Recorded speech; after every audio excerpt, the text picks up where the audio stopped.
Today's episode brought to you by Conduit Clothing Company. I'm asked quite frequently, what's it going to take to turn this country around at every level?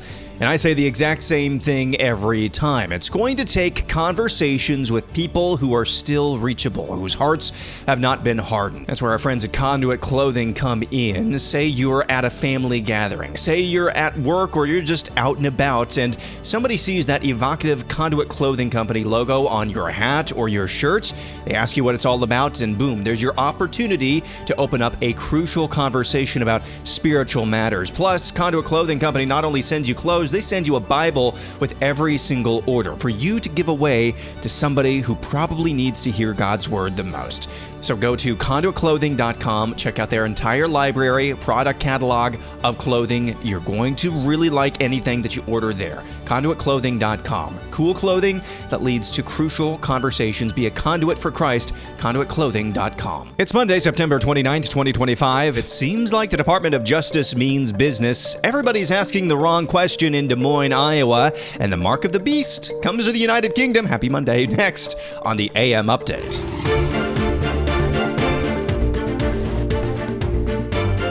An extremely busy weekend to get to, but first, at least 4 people were killed and 8 others were wounded on Sunday in a shooting at the LDS Church in Grand Blanc Township, Michigan. Authorities say a gunman rammed a vehicle through the front of the church during a large service, began shooting, and then intentionally set a fire that grew into a large blaze. Police believe they may still find victims in the burned-out building. Officers exchanged gunfire with the gunman and killed him, according to police. Investigators have identified the man as Thomas Jacob Stanford, a 40-year-old from the nearby city of Burton. Grand Blanc is a suburb of Flint, Michigan. No word yet on what a possible motive may have been for the gunman and arsonist, who did, in fact, use some sort of accelerant gasoline to light the building ablaze. Police also recovered some sort of IED or improvised explosive device in the suspect's vehicle. Again, it's still an unfolding situation. Nevertheless, say a prayer for all of those victims involved and the first responders as they continue to pick apart through the rubble. Just another day, another just unthinkable disaster in a setting that should not be used to these types of events inside of a church during worship service on a Sunday. Well, it seems like this has been the best stretch of days for Attorney General Pam Bondi in terms of getting serious about the mandates that she, by proxy, was elected to fulfill. Not only is James Comey being indicted, we'll have more on that later and what that could potentially look like.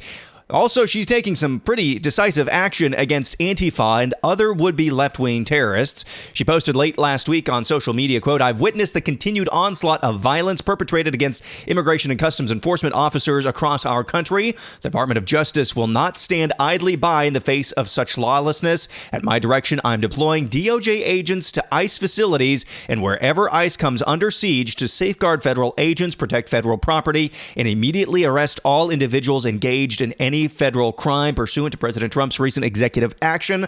I'm also instructing the Joint Terrorism Task Forces across the country to disrupt and investigate all entities and individuals engaged in acts of domestic terrorism." So the Joint Terrorism Task Forces all across the country now being deployed at the behest of Attorney General Pam Bondi. She detailed all of the recent examples of left-wing terrorists and said, "This cannot stand." We've seen this before. We saw it in Portland and with the LA riots. These are not peaceful protests. These are coordinated attacks by radical extremists, and they end now.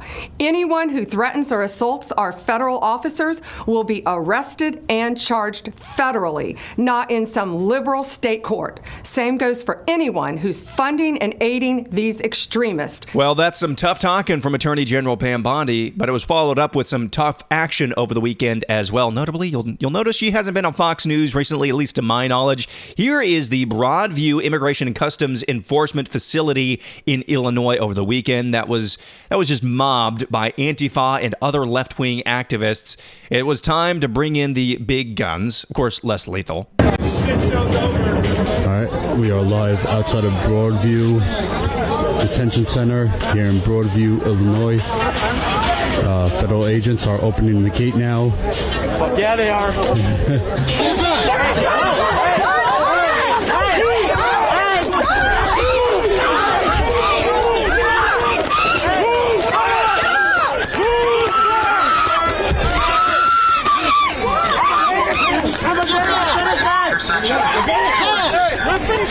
Should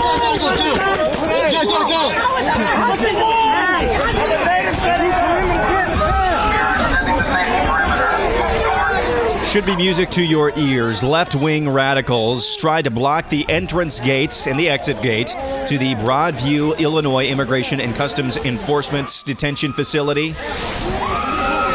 They were met with pepper balls, paintballs, other forms of less lethal ammunition, and boy howdy, did they disperse like a cheap suit. They folded like a cheap suit, dispersed like water over a hydrophobic surface. I'm trying to think of the proper analogy for how quickly that mob of left-wingers folded there in Illinois. So that was just one of a couple of places over the weekend. Portland was another one where Department of Justice officials and agents were deployed to help protect federal buildings. Also, some arrests were made in Chicago. 11 rioters were arrested in Chicago on Saturday night.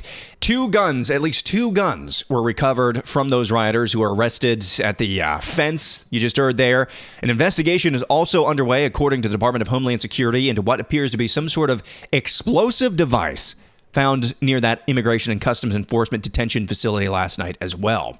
Also over the weekend, a federal grand jury has indicted 3 far-left militants with felony conspiracy for following an Immigration and Customs Enforcement agent home in Los Angeles and allegedly live streaming the address to incite comrades to attack. The anti-ICE rioters were issuing warnings, fearing that the Department of Homeland Security had access to their phone data and communications.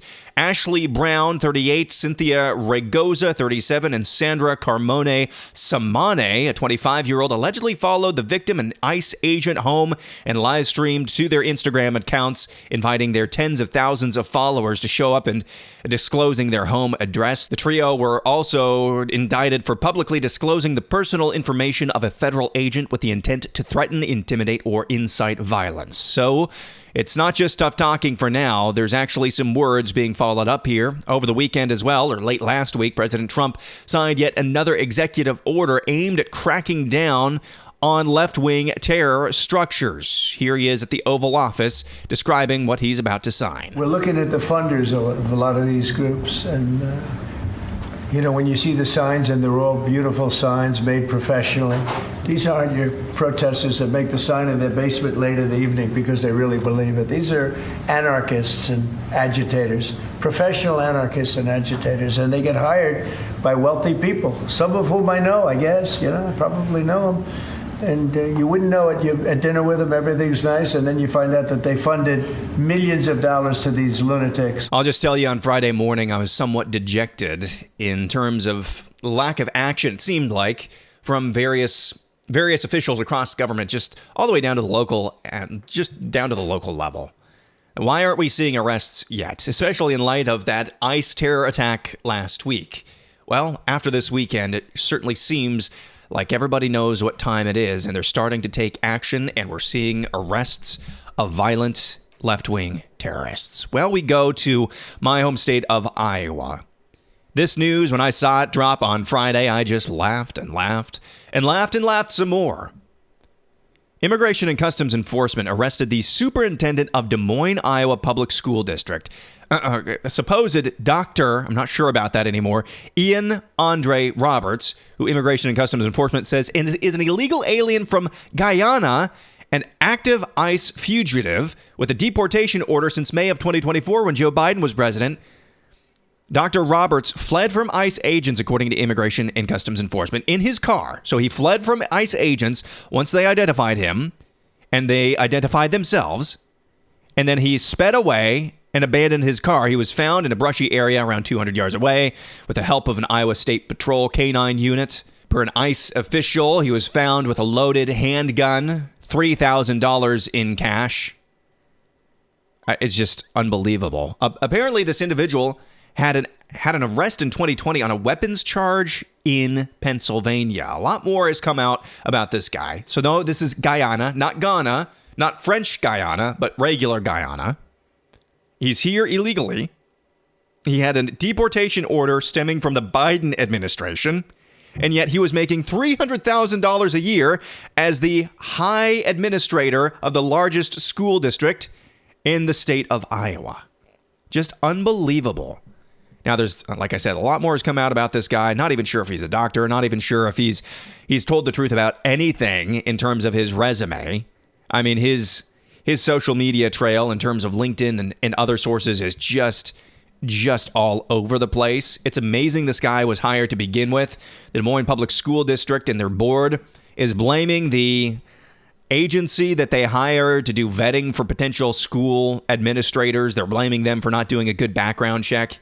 Here is Jackie Norris, former Michelle Obama chief of staff, who is now the chair of the board, Des Moines School Board. She says it's time for something called radical empathy. On behalf of the Des Moines Public School community, I want to provide an update from district leadership and the board on the current situation unfolding with our superintendent, Dr. Ian Roberts. Before we begin, it seems fitting to take a page out of Dr. Roberts' book and ask the community to engage in radical empathy as we work through this situation together. Radical empathy is the recognition that we can disagree and still empathize with each other. Okay, as long as you get deported. I'll empathize all you want when you're in Guyana, where you belong. There is a French Guyana, right? French Guyana. Yep, there's French Guyana. And then there's Guyana. And then there's Ghana. Yeah, this guy was from regular Guyana. And he was making $300,000 off the taxpayer dimes. I think everybody's asking the wrong question. How could this guy how could this guy have actually been hired at the Des Moines Public School District? How could they have hired an illegal alien? You're asking the wrong question.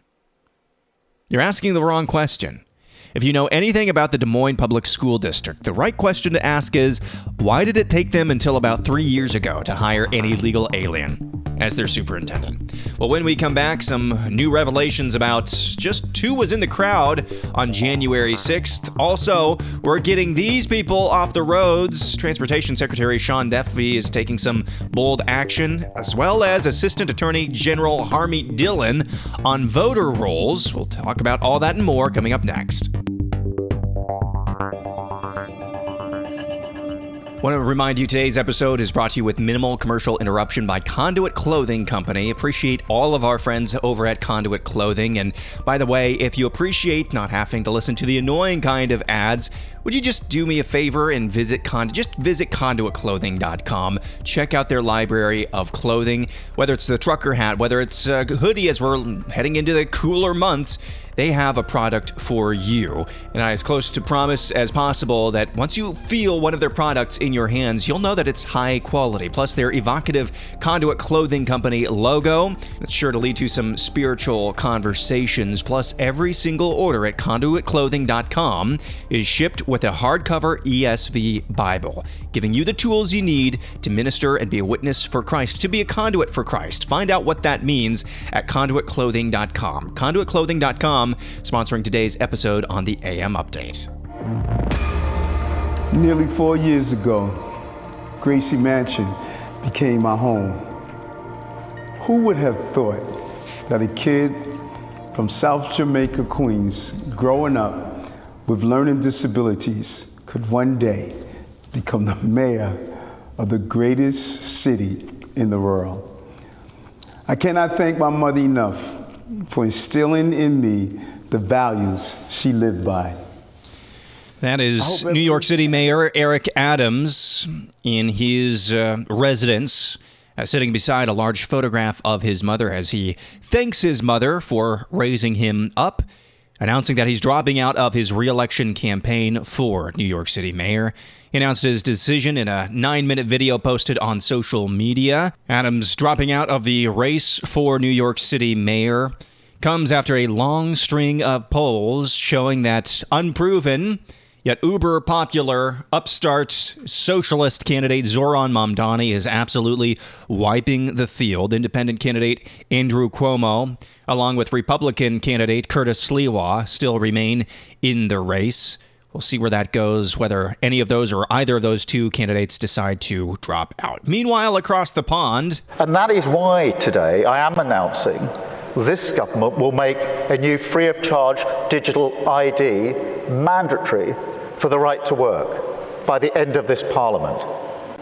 Let me spell that out. You will not be able to work in the United Kingdom if you do not have digital ID. It's as simple as that. Because decent, pragmatic, fair-minded people, they want us to tackle the issues that they see around them.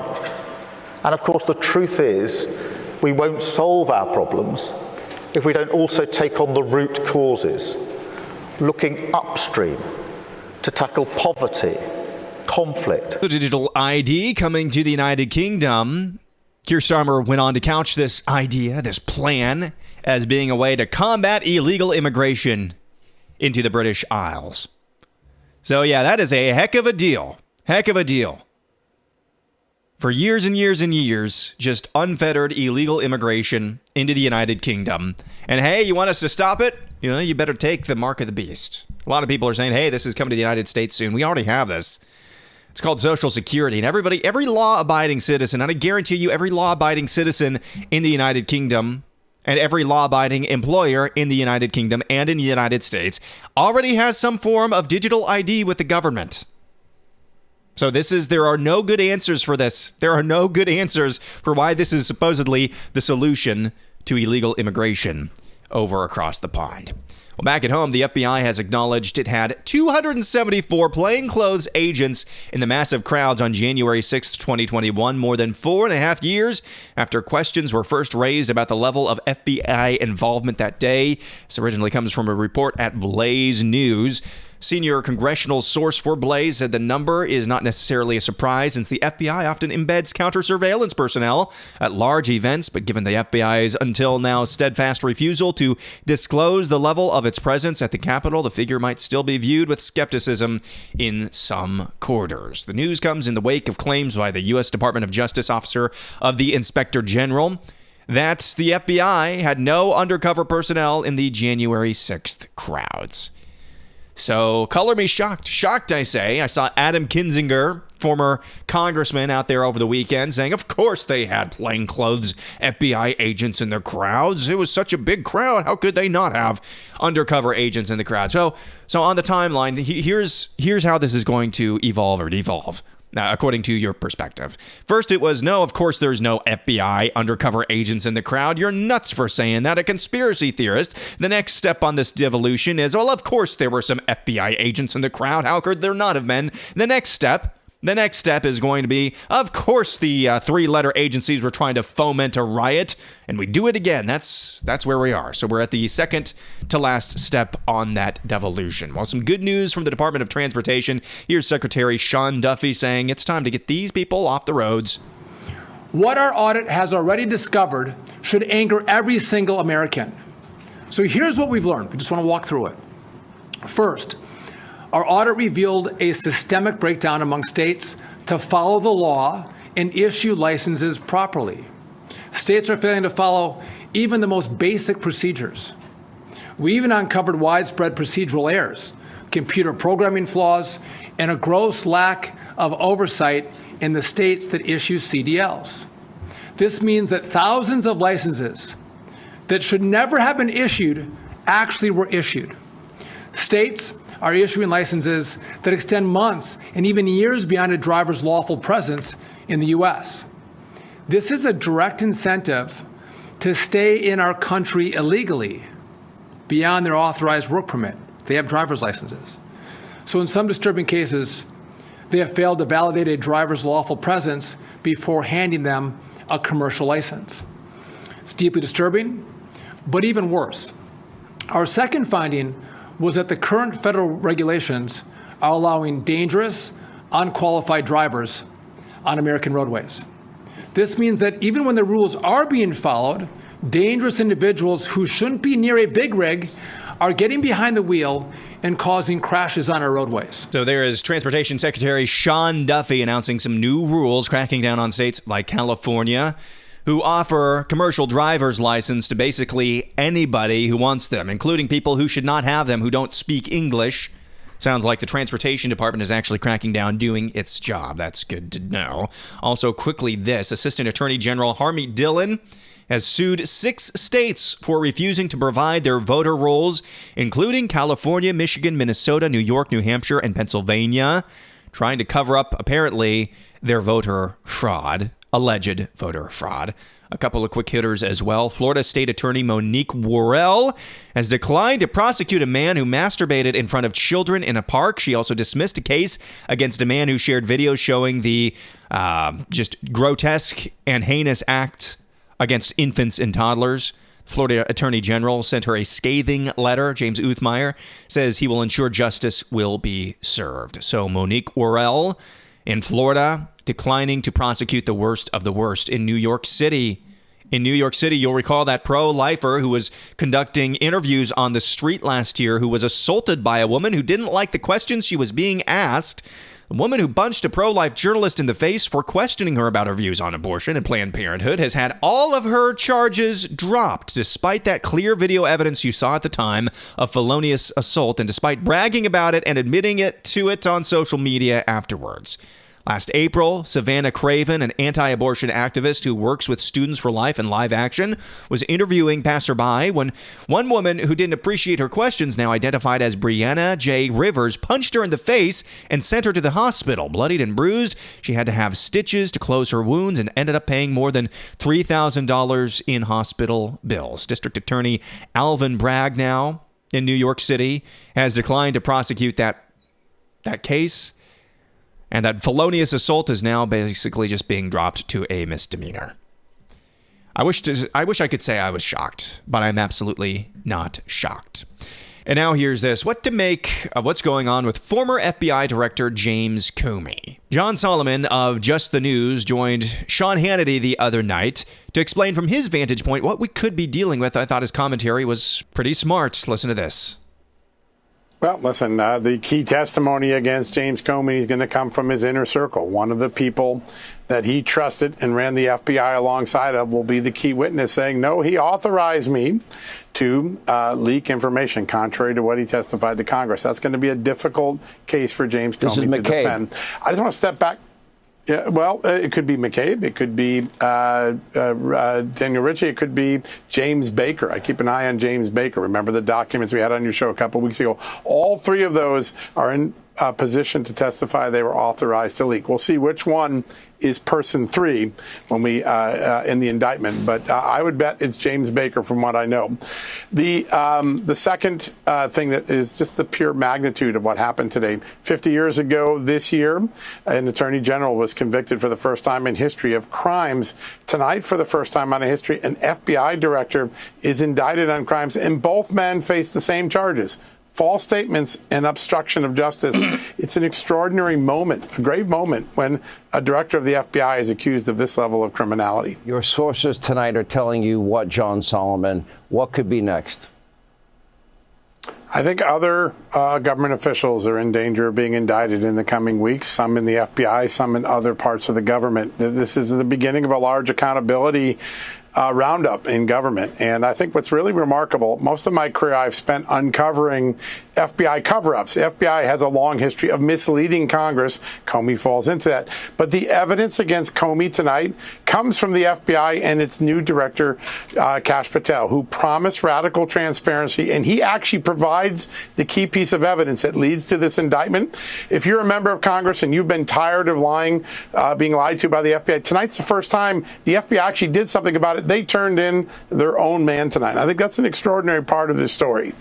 From your lips to God's ears, John Solomon at Just the News. His perspective on what we are actually dealing with the indictment of false statements from former FBI Director James Comey. And finally, air analysis, slightly acidic, mostly necessary. I'm just here to say I don't care if this is completely 100% politically motivated. I don't. And I'm not the first person to say that as well, but I just want to go on the record by saying I don't care if it is absolutely politically motivated. And there's actually no there. Now, I tend to think that there is a lot of there when it comes to James Comey and potential misdeeds. But here's why I don't care, even if there's not. The left has weaponized the justice system against the right, against President Trump, against various people in his orbit for years. Basically, the 4 years he was out of office, it was just hell. The process was the punishment for dozens of people within President Trump's orbit, and especially for President Trump and his family themselves. The only way that I would be disappointed with this is that if there weren't more of these indictments against the James Comeys of the world. If we're going to use the Justice Department, the justice system in this country, as a cudgel against political opponents, then turnabout's fair play. It has to be. That's the only way it can be. That's the only way there's a chance, not a lock, not a guarantee, but only way there's a chance at dissuading the left from doing this again to people who don't deserve it. Now, the difference might be this time. The difference might be this time that James Comey actually deserves this, and that nobody caught up in Trump's orbit actually did, really, at the end of the day. That could be the difference. It could be that we're actually carrying out the law correctly, our side is, and the left never really did. I'm sure that there was some tax evasion or something like that they tried to get one of Trump's people on, but in the grand scheme of things, it could just be that we're actually carrying out the law the way it should be prosecuted, and they never did. That could be the case. Whatever the case is, the process cannot be used as a punishment any longer. And I just hope and pray that the left, especially those at the top, are getting this message. That's going to do it for a Monday. Back at it again tomorrow. I'm Aaron McIntyre, and this is the AM Update.